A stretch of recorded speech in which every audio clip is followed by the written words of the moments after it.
अस्सलाम वालेकुम। सलाम हल्का हो गया थोड़ा। अस्सलाम वालेकुम। दुरूद शरीफ पढ़ लें।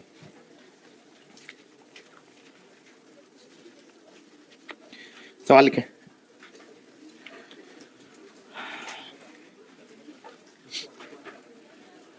सेम सवाल है, सेम एक्सेप्ट पिछला सवाल सेम एज इट इज है, except tax depreciation is allowed. Tax depreciation is allowed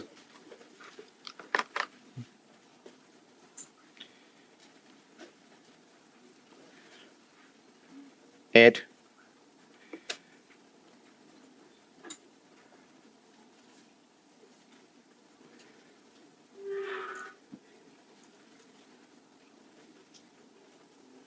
%25, 25% reducing balance basis, 25% reducing balance basis. बाकी सारा सवाल वही है, मुझसे रिक्वायर्ड है।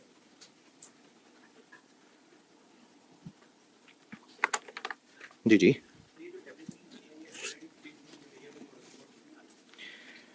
अच्छा अच्छा, अभी फिलहाल ये जो मैंने आपको सवाल में आपको वेरिएबल में फिक्स में नहीं नहीं है। टैक्स एक्सेप्शन कभी भी आर्स मशीन वगैरह पे नहीं होती, रिड्यूसिंग पे ही होती है, तो फिक्स में। अच्छा, अभी इस सवाल में क्या ख्याल है, एडेड होगी कि नहीं है या पता नहीं है? गौर करें फिगर पे, फिक्स कॉस्ट की फिगर पे गौर करें। 2500 रुपए साल की, 2500 है तो उसमें डेप्शन नहीं शामिल ना।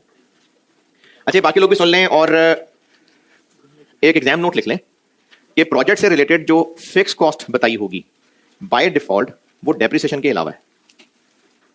प्रोजेक्ट से रिलेटेड जो फिक्स कॉस्ट क्वेश्चन में गिवन है बाय डिफॉल्ट वो डेप्रिसिएशन के अलावा है। ऑल्दो के क्वेश्चन कराना है मैंने कुछ क्लासेस बाद, उसमें शामिल होगी, लेकिन वो तब बताऊंगा क्यों शामिल है। तो इसलिए एग्जाम नोट लिख लें कि जो फिक्स कॉस्ट प्रोजेक्ट से रिलेटेड दी होगी बाय डिफॉल्ट वो डेप्रिसिएशन के अलावा है।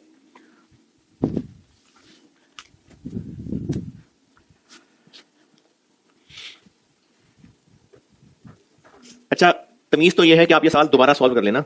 मैं सिर्फ वर्किंग 2 करके दिखा रहा हूं, वर्किंग 1 2 पता नहीं क्या क्या कर रहा हूं। टैक्स की कैलकुलेशन क्या की थी मैंने, वर्किंग 1 ना। मैं सिर्फ वर्किंग 1 करके दिखा रहा हूं, लेकिन आप सारा सवाल दोबारा सॉल्व करेंगे। Year 1, year 2, year 3, year 4। Net cash flow कितना जी? 21 500 27 500 33 500 395 00। अब चूंकि रिड्यूसिंग बैलेंस मेथड है तो डेप्रिसिएशन फिर कैलकुलेट करनी पड़ेगी अलग से।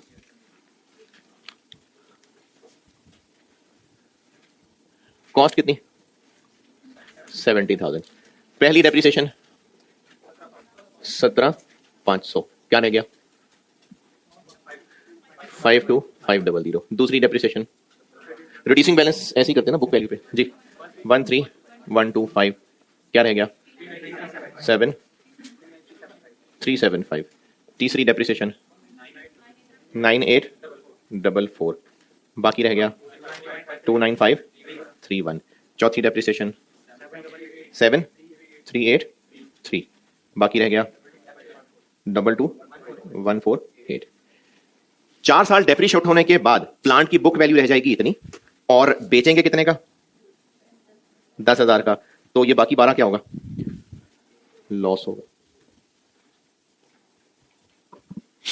तो रिड्यूसिंग बैलेंस अगर हुआ तो आपको फिर ऐसे वर्किंग करनी पड़ेगी।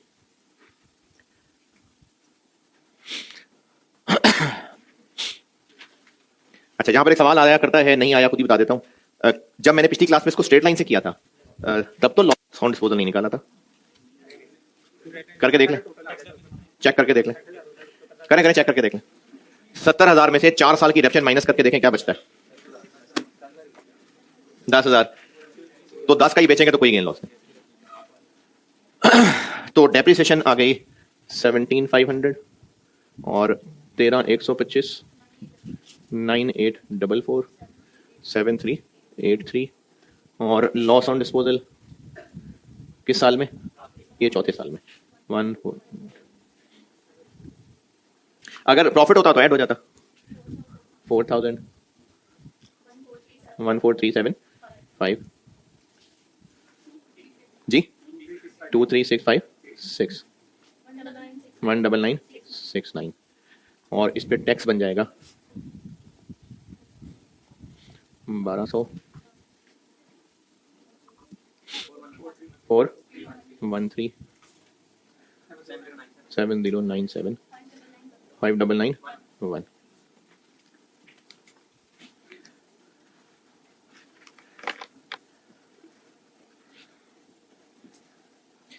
ये मैंने सिर्फ टैक्स वाली वर्किंग करके दिखाई है, बाकी आप इसको दोबारा बनाएं, एनपीवी दोबारा निकालें सवाल की, इसकी एनपीवी दोबारा निकालें, फिर और वैरायटियां कराता हूं टैक्स की।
नूर एक मिनट रुको।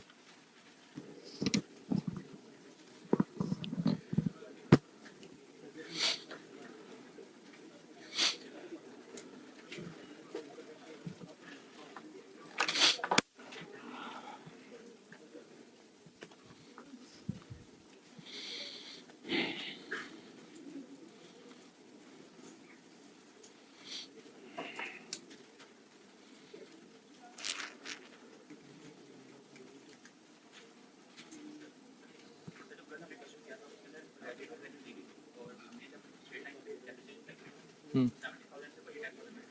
हम्म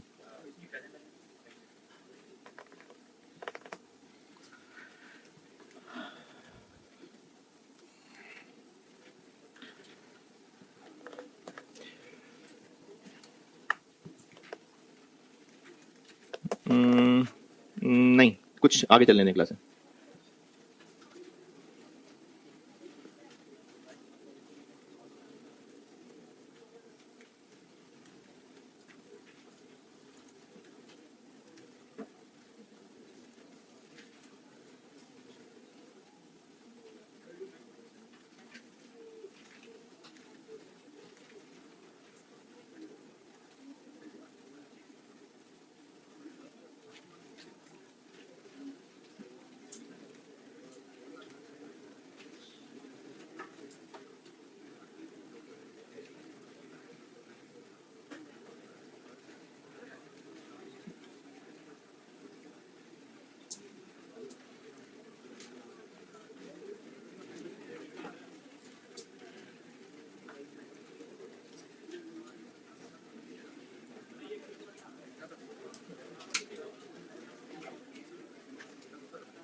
हाँ जी, done.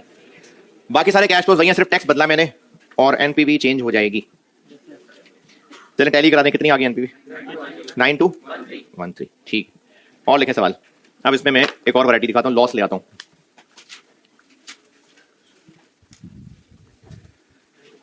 Cost of plant, cost of plant 80,000, 80,000।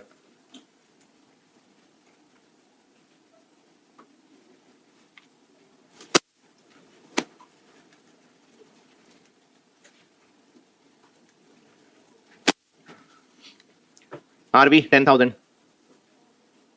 Cost 80,000 है, आरवी 10,000 है, और लाइफ 4 साल है, 4 इयर्स।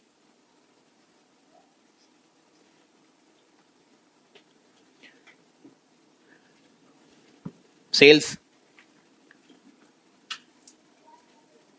यूनिट्स में बताऊंगा, यूनिट्स ईयर 1 में 2000 ईयर 2 में 3300 ईयर 1 में 2000 यूनिट्स हैं, ईयर 2 में 3300 यूनिट्स हैं 3300, ईयर 3 में 3500 3500, ईयर 4 में 4200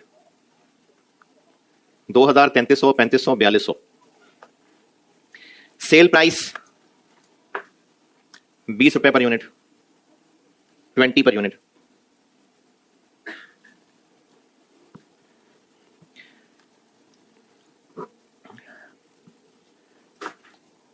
variable production cost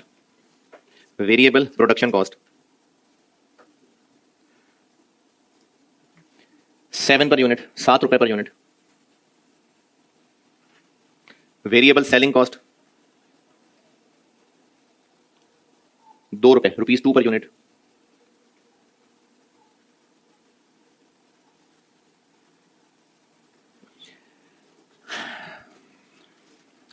incremental fix cost, और अगर मैं इंक्रीमेंटल का वर्ड ना भी बताऊं तो बाय डिफॉल्ट रेलेवेंट है। इंक्रीमेंटल फिक्स कॉस्ट ईयर 1 में 4800, ईयर 2 में 5000, ईयर 3 में 6000 और ईयर 4 में 6500। 4800, 5000, 6000, 6500। Tax depreciation 25% reducing balance basis, 25% reducing balance.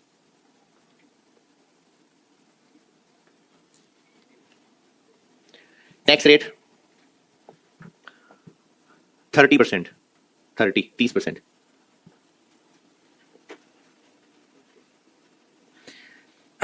Tax is payable in next year, यानी जिस साल का टैक्स है उसे अगले साल पे होगा। पिछले साल में क्या था? उसी साल। तो मैंने कहा तो नहीं था? हाँ, तो ये भी एग्जाम नोट इसी पेज पे नुक्कड़ में कहीं लिख लें कि टैक्स कब पे होगा। अगर नहीं बताया तो बाय डिफॉल्ट उसी साल पे होगा। टैक्स की पेमेंट की टाइमिंग अगर नहीं बताई तो बाय डिफॉल्ट सेम ईयर पे होगा।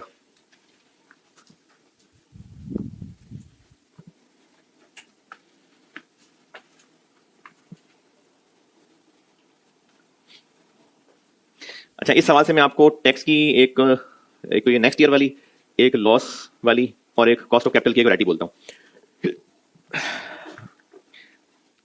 Pre tax cost of capital, pre tax cost of capital, pre tax cost of capital.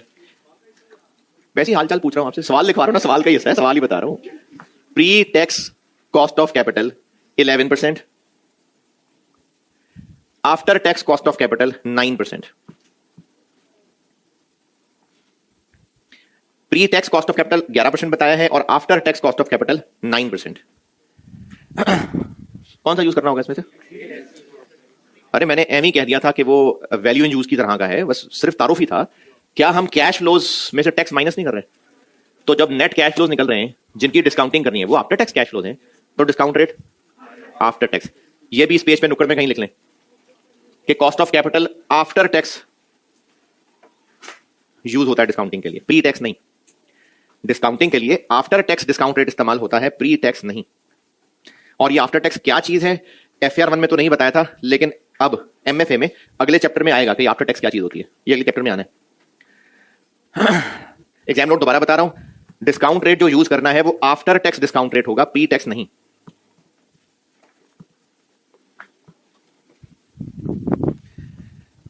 चले, हमसे मिल मिला के रिक्वायर्ड है NPV कैलकुलेट करनी है।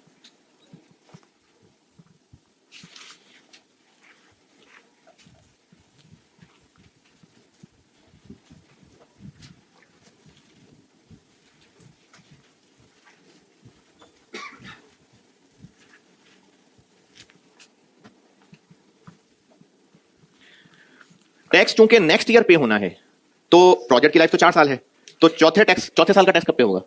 5वें साल। अरे वाह, शाबाश, जबरदस्त। तो हमें फिर कॉलम में ना 5 तक ले जाना पड़ेगा, क्योंकि हम लोग कैश फ्लोज जो बना रहे हैं, तो हमें फिर यहां 5 तक जाना पड़ेगा।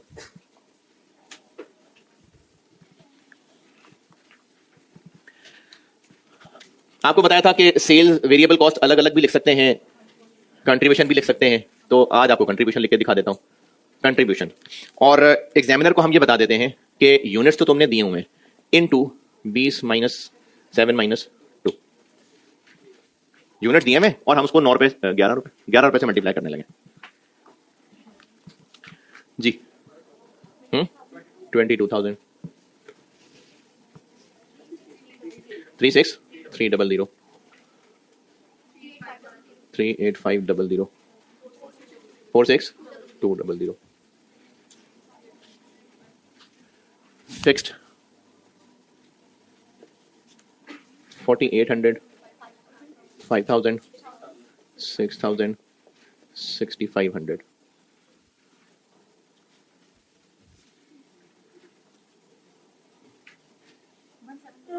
17 200 31300 32500 39700।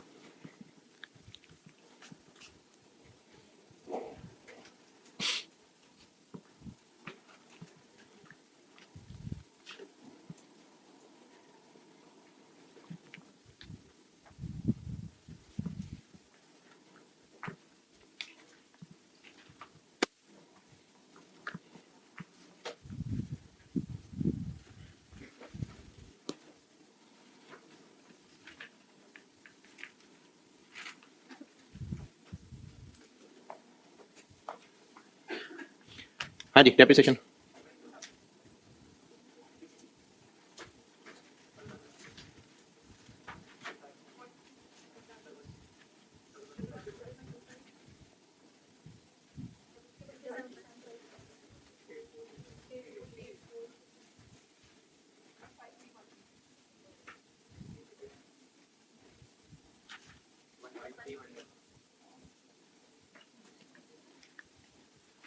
चले यहां तक करें, फिर मैं दिला दूं।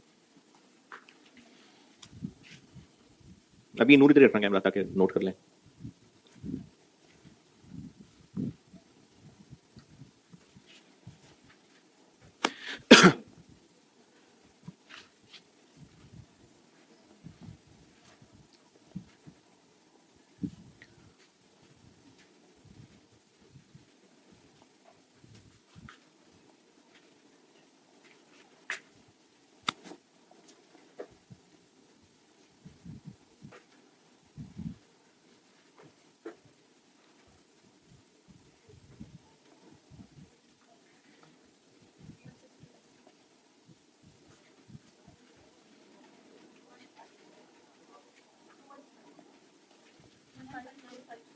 वन क्या 950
यहां तक पहुंचे भाई?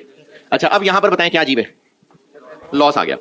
तो लॉस आ गया तो फिर टैक्स वाले तरस खा के कहेंगे टैक्स ना दो, या अपनी जेब से पैसे और दे देंगे, है मिनिमम टैक्स लगाएंगे।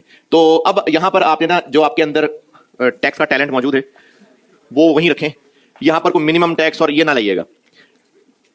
ये बिजनेस का वाहिद प्लांट है, इसकी जिंदगी का जीने मरने का सहारा यही प्लांट है, ऐसी कहीं सवाल में कोई निशानी। तो फिर बिजनेस ऑलरेडी चल रहा है, ऑलरेडी बहुत सारे काम कर रहे हैं, हम इस वक्त सिर्फ इस प्लांट को एज अ प्रोजेक्ट इवैल्यूएट कर रहे हैं। टैक्स पूरे बिजनेस पे पड़ता है। किसी साल में लॉस आ जाने से बिजनेस का उस साल का प्रॉफिट कम आएगा। देखिए, हम पूरे बिजनेस का टैक्स थोड़ी निकाल रहे हैं, हम तो बस एक प्लांट की, इस प्रोजेक्ट की कैलकुलेशन कर रहे हैं। अगर किसी साल में लॉस आ गया तो वो लॉस उस साल ओवरऑल बिजनेस के प्रॉफिट को कम कर रहा होगा, तो इससे फायदा क्या होगा? तो अगर वर्किंग में प्रॉफिट आ रहा है तो टैक्स पड़ेगा, और अगर लॉस आ रहा है तो वो टैक्स बचेगा जो कि इनफ्लो शो होगा। तो यहां पर 30% लगा दें, 840 यहां लगाएं, 4890 6375 4785। अब हमने इनको लिखना एक कॉलम में आगे खिसका के बस, तो टैक्स के सामने वो 840 इधर की बजाय इधर इनफ्लो आएगा, और बाकी 4890 और 6375 और 4785। तो टैक्स की कैलकुलेशन में जिस साल प्रॉफिट आ रहा है तो टैक्स पड़ेगा, और जिस साल लॉस आ रहा है तो टैक्स इनफ्लो लिखाएंगे। रीजन दोबारा बता रहा हूं, ऐसा नहीं है कि जिस साल लॉस है उस साल टैक्स वाले हमें तरस खा के पैसे देंगे, रख लो पैसे रख लो, इसलिए इनफ्लो नहीं है। ये इस प्रोजेक्ट का लॉस बिजनेस को ओवरऑल टैक्स बचा के देगा, तो इसलिए उसको टैक्स इनफ्लो दिखा दे। और इस सवाल में चूंकि टैक्स नेक्स्ट ईयर था तो टैक्स की लाइन एक कॉलम आगे शिफ्ट हो गई। जी जी, हाँ जी, इनफ्लो क्यों कह रहे हैं? इनको आउटफ्लो कह रहे हैं ना, तो टैक्स पे हो रहा है। हाँ, वो क्या है? आ नहीं रहा। हम लोग डिसीजन मेकिंग के अंदर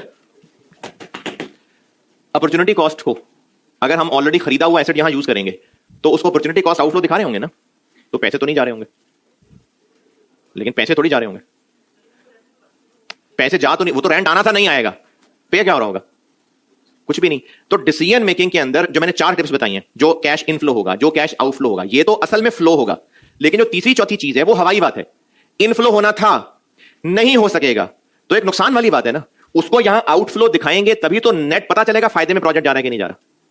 एक आउटफ्लो होना था, बच जाएगा, तो फायदे वाली बात है ना, उसको यहां इनफ्लो दिखाएंगे तभी तो वो प्रोजेक्ट की एनपीवी में अच्छा असर डालेगा। तो उन 4 टिप्स में से तीसरी और चौथी असल में फ्लो नहीं होगा, ख्याली चीज है। इनफ्लो होना था, नहीं होगा, आउटफ्लो दिखाएंगे, आउटफ्लो होना था, बच जाएगा, इनफ्लो दिखाएंगे। तो ये भी उसी तरह की टैक्स बचत है। उस साल में बिजनेस को टैक्स पड़ जाना था, इस प्रोजेक्ट की वजह से वो बच जाएगा, तो इसलिए इनफ्लो दिखा लें। प्लांट की लाइन क्या जी, किधर है, कौन है? जी जी, हाँ, तो आप अपना सवाल दोबारा दोहराएं। डिडक्शन अलाउ होती है, लेकिन मैंने तो नेक्स्ट ईयर कुछ नहीं किया इसमें। अरे वो तो कैश फ्लो एक साल आगे खिसकाया ना, यहां मैंने क्या इसको नेक्स्ट ईयर शिफ्ट किया? नहीं, क्यों नहीं किया? अच्छा, इस सवाल में ना मुझे लग रहा है कि मैंने 2 वैरायटियां डाल के आप परेशान हो गए। ये ईयर 1 2 3 4 की कैलकुलेशन वहां मैंने टाइम 2 3 4 5 पे क्यों लिखी है? इस पे तो कोई एतराज नहीं है। अगर सेम ईयर होता तो 840 यहां की बजाय यहां, ये यहां, ये यहां और ये यहां आ रहा होता, इस पे तो नहीं एतराज। 840 को इनफ्लो क्यों दिखाया है, ये एतराज है। मैं बाकियों को भी दोबारा बता देता हूं। जिस साल इस प्रोजेक्ट पे प्रॉफिट हुआ, बिजनेस हुआ नहीं, सॉरी, होगा, ये पास्ट है सारा, फ्यूचर है। जब प्रॉफिट होगा तो बिजनेस को और टैक्स पे करना पड़ेगा। और टैक्स किससे? और नहीं, मेरा जुमला ये सही नहीं है, मैं इस जुमले को बेहतर करता हूं। ये प्लांट इस बिजनेस के जीने का वाहिद सहारा है। ये प्लांट ना रहा तो घुट घुट के जिएंगे। बिजनेस के और बहुत सारे काम होंगे, हम इनमें से अभी सिर्फ इस प्लांट की यहां इवैल्यूएशन कर रहे हैं। अगर ये प्लांट ना हो, यानी ना खरीदें, तो ईयर 2 में, मतलब 2 साल बाद, बिजनेस कुछ ना कुछ तो टैक्स देगा। इस प्लांट के होने की वजह से और उसमें भी प्रॉफिट आने की वजह से मजीद देगा ना, तो वो जो मजीद दे रहा होगा वो आउटफ्लो दिखाएंगे। लेकिन अगर इस प्लांट पे किसी साल में लॉस हो गया तो उससे क्या होगा? बिजनेस ने उस साल में लेट से अगर 20,000 टैक्स देना था तो वो शायद 19,000 दे रहा होगा। तो ये प्लांट उस साल में 800 रुपए बचा देगा ना, तो उसको हम एज अ फायदा यहां दिखा रहे हैं। आउटफ्लो होना था, नहीं होगा, उसको हम इनफ्लो दिखा रहे हैं। हाँ, ये वही है। प्लांट 0 पे 80, आरवी कहां लिखूं? 5वां कॉलम बनाए हैं तो लिख लेते हैं, मकसद तो कोने लगाना था उसको। आरवी को नुक्कड़ में लिखना मकसद है? नहीं, प्रोजेक्ट की लाइफ 4 साल है तो यहीं आएगी आरवी।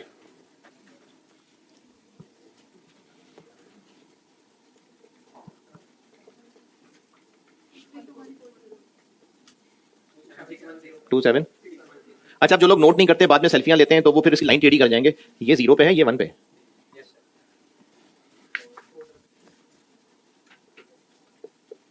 अच्छा जी, 433254785। डिस्काउंट रेट है 9%। 1 9।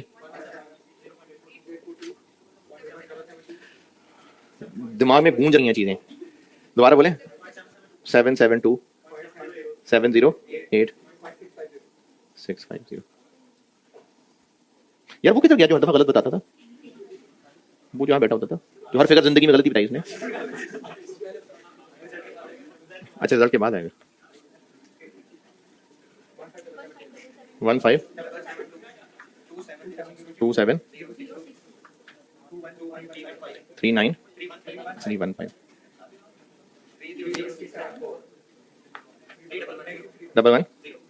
नेगेटिव, तो एनपीवी बन जाएगी। अच्छा, 11 पॉजिटिव।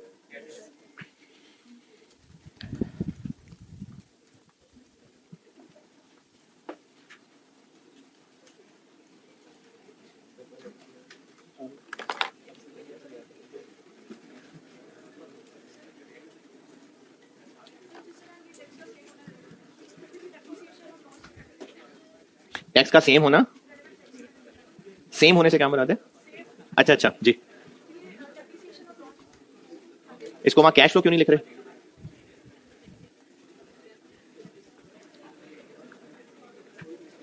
अच्छा, एक सवाल है, वैसे तो मेरे ख्याल में सबको क्लियर होगी बात, लेकिन फिर भी चले बता देता हूं।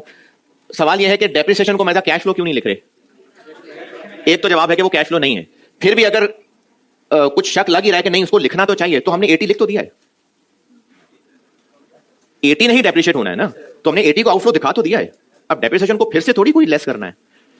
ठीक है, बात कैश फ्लो नहीं है, लेकिन एक बात ध्यान में आती है कि अच्छा एक्सपेंस तो है ना, प्रोजेक्ट का एक खर्चा तो है, तो हमने 80 को लिखा तो है आउटफ्लो। अब अगर इसको भी आउटफ्लो लिख रहे हो, डेप्रिसिएशन को भी कहीं ना कहीं जबरदस्ती एडजस्ट करें तो डबल कर जाएंगे। तो ये असल आउटफ्लो तो 80 ही होगा, तो 80 को लिख तो रहे हैं आउटफ्लो। अच्छा, बाकी भी सुने एक सवाल भाई। ये सवाल टैक्स में कहीं आप लोगों ने पढ़ा होगा कि जिस साल में डिस्पोजल होता है उस साल में डेप्रिसिएशन नहीं होती। एमएफए के सवालों में ना आप इस बात को साइड पर रख दें, क्योंकि एमएफए में कुछ सवाल ऐसे हैं जिसमें यह कहा होगा कि एसेट की आरवी उतनी ही होगी जितनी उसकी डब्ल्यूडीवी होगी। आरवी नहीं बताएगा, वो सवाल वाला कह सकता है कि एंड पे उतने का ही बिकेगा जितनी डब्ल्यूडीवी होगी, तो फिर हमें ये निकालनी पड़ेगी ना। तो इसलिए आप आदत यही रखें।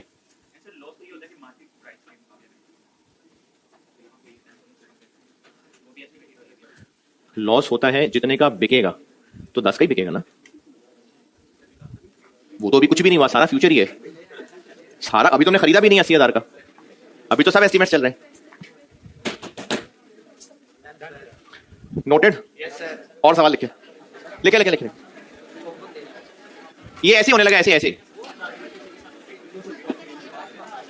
सेम सवाल है except.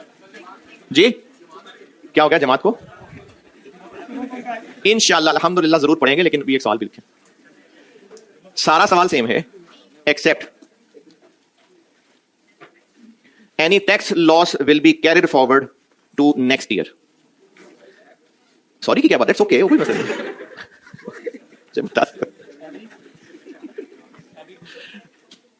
Any tax loss will be carried forward to next year.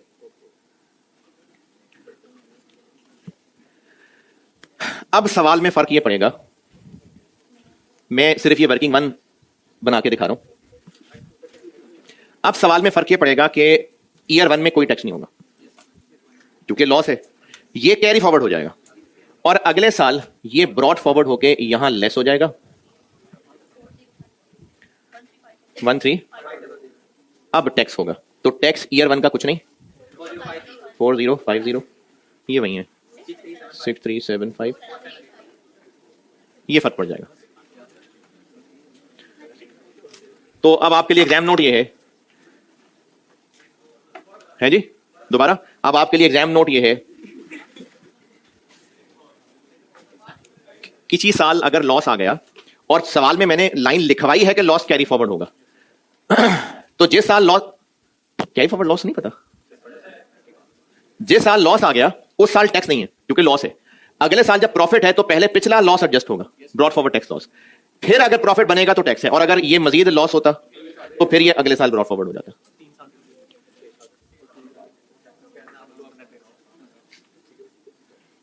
ठीक है। अच्छा, अब एग्जाम नोट ये है कि टैक्स की वर्किंग में अगर किसी साल लॉस आ रहा है तो बाय डिफॉल्ट टैक्स इनफ्लो दिखाना है। अगर स्पेशली मेंशन्ड है कि लॉस कैरी फॉरवर्ड होना है तो कैरी फॉरवर्ड करना है। दोबारा, अगर टैक्स की वर्किंग में किसी साल लॉस आ जाता है तो साल टैक्स इनफ्लो हो जाएगा, जो भी पिछले साल में किया।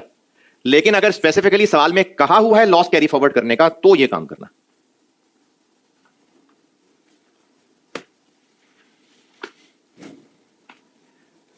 कल टैक्स की एक और वैरायटी करा के तो फिर इन्फ्लेशन पे आता हूं। कल इन्फ्लेशन पढ़ा के फिर हम एग्जाम क्वेश्चंस पे हाथ डाल सकते हैं। इनफ्लो से पता नहीं मैंने क्या क्या कहा है।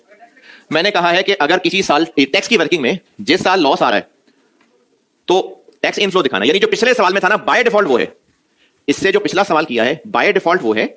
कैरी फॉरवर्ड तब करना है जब सवाल में कैरी फॉरवर्ड का कहा हुआ है। तो बाकी लोग भी सुने, इन दोनों सवालों में लॉस आया है ना, तो बाय डिफॉल्ट ट्रीटमेंट पिछला सवाल है, कैरी फॉरवर्ड तब करना है अगर सवाल में स्पेसिफिकली कहा है तो। ठीक है जी, अल्लाह हाफिज।